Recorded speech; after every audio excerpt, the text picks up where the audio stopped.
Hello बच्चों, कल हमने पढ़ा था स्टैटिक इलेक्ट्रिसिटी, जिसको हम फ्रिक्शनल इलेक्ट्रिसिटी भी बोलते हैं। नेक्स्ट टॉपिक है हमारा चार्जेस ऐड अप, यानी कि बॉडी के अंदर चार्जेस कैसे ऐड होते हैं, कैसे रिमूव होते हैं। हमें पता है कि कोई भी मैटर है वो किससे बनता है, टिनी पार्टिकल से, जिसको हम क्या बोलते हैं, एटम बोलते हैं। एटम, ये मैंने आपको स्ट्रक्चर बना के दिखाया है। ये एटम होता है जिससे सारे मैटर्स बनते हैं, ठीक है। इसके अंदर क्या होता है, तीन चीज़ें होती हैं। सेंटर में क्या होते हैं, प्रोटॉन्स और न्यूट्रॉन्स, और साइड में क्या रिवॉल्व करते हैं, इसके इलेक्ट्रॉन्स। ओके, इसके कुछ इंपॉर्टेंट पॉइंट्स हैं जो आपके आगे भी क्लासेस में बहुत रिपीट होंगे।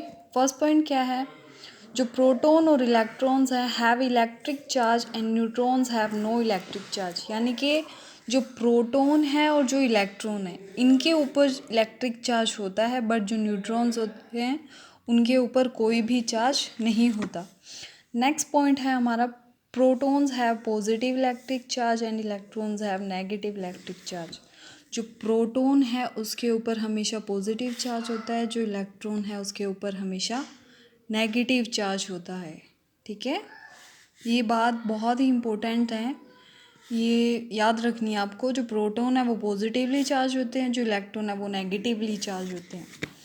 नेक्स्ट क्या है, the amount of positive charge on protons equal to the amount of negative charge on an electron. हमेशा एटम के अंदर जितनी अमाउंट प्रोटॉन की होती है उतनी ही अमाउंट इलेक्ट्रॉन की होती है, ठीक है। यानी कि क्या कह रहे हैं कि द अमाउंट ऑफ प्रोटॉन्स, यानी कि प्रोटॉन क्या होते हैं, पॉजिटिवली चार्ज, कि पॉजिटिव चार्ज जितनी होती है बॉडी के अंदर उतने ही नेगेटिव चार्ज होते हैं। नेक्स्ट पॉइंट क्या है, an atom contain equal number of proton and electron. हमें पता है कि एटम के अंदर क्या है, इक्वल प्रोटॉन होते हैं, इलेक्ट्रॉन होते हैं, अभी हमने पढ़ा।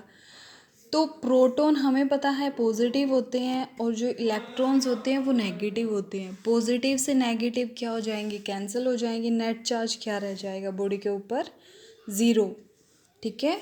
बॉडी क्या रह जाएगी, नेट चार्ज क्या हो जाएगा, ज़ीरो हो जाएगा। जब बॉडी के ऊपर नेट चार्ज ज़ीरो हो जाता है तब बॉडी को हम बोलते हैं इलेक्ट्रिकली न्यूट्रल।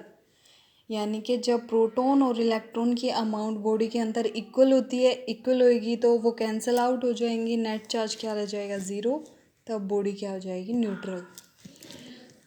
जब बॉडी इलेक्ट्रॉन को गेन कर लेती है, गेन यानी कि नेगेटिविटी ज़्यादा हो जाती है, तो बॉडी क्या कहलाती है, नेगेटिवली चार्ज।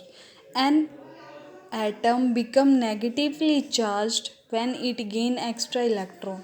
यानी कि एटम नेगेटिवली चार्ज हो जाता है जब ये बाहर से एक्स्ट्रा इलेक्ट्रॉन्स को गेन यानी कि अपने अंदर ले लेता है। हमें पता है इलेक्ट्रॉन्स क्या होते हैं, नेगेटिवली चार्ज हो जाते हैं। अगर वो और ज़्यादा इलेक्ट्रॉन्स ले लेगा, ऑब्वियसली बॉडी क्या हो जाएगी, negatively charge. It becomes positively charge when it loss electron. Yes, अगर बॉडी लॉस कर रही है यानी कि नेगेटिव चार्ज अपने अंदर से बाहर निकाल रही है, तो उसके अंदर कौन से रह जाएंगे, पॉजिटिवली चार्ज। तब बॉडी को क्या बोलेंगे, पॉजिटिवली चार्ज्ड, ठीक है। ये थे आपके इम्पोर्टेंट पॉइंट्स, ये आपने राइट करने हैं सारे और लर्न करने हैं, ठीक है। एक और है आपका लास्ट टॉपिक, देखो ये कुछ एक्टिविटी बताई गई हैं, मैंने आपको ये दिया है। ये ऑब्जेक्ट हैं कि इनको रब करने से इनके ऊपर कौन से चार्जेस प्रोड्यूस होते हैं। जब ग्लास रोड के ऊपर कौन सा होता है, पॉजिटिवली चार्ज, ये ठीक है, ये लिस्ट है, ये आपको बनानी है। लास्ट टॉपिक है हमारा इंडक्शन। इंडक्शन क्या होते हैं, जैसे मैंने आपको एग्जांपल दिया था कि कोम को जब रब करते हैं तो उसके ऊपर चार्जेस प्रोड्यूस हो जाते हैं और वो पेपर उसको अट्रैक्ट कर रहा था। कोम क्या था, हमारा चार्ज बॉडी थी, बट जो पेपर थे वो तो अनचार्ज थे, वो बिना टच किए उसको क्या कर रहा था, अट्रैक्ट कर रहा था। तो बिना टच के चार्जेस को अट्रैक्ट करना किसी अनचार्ज बॉडी से, उस प्रोसेस को क्या कहते हैं हम, इंडक्शन। क्या कहते हैं, induction. A charge body is attract toward uncharged body by the process called induction. Okay, तो ये आपको लर्न करनी है। Thank you.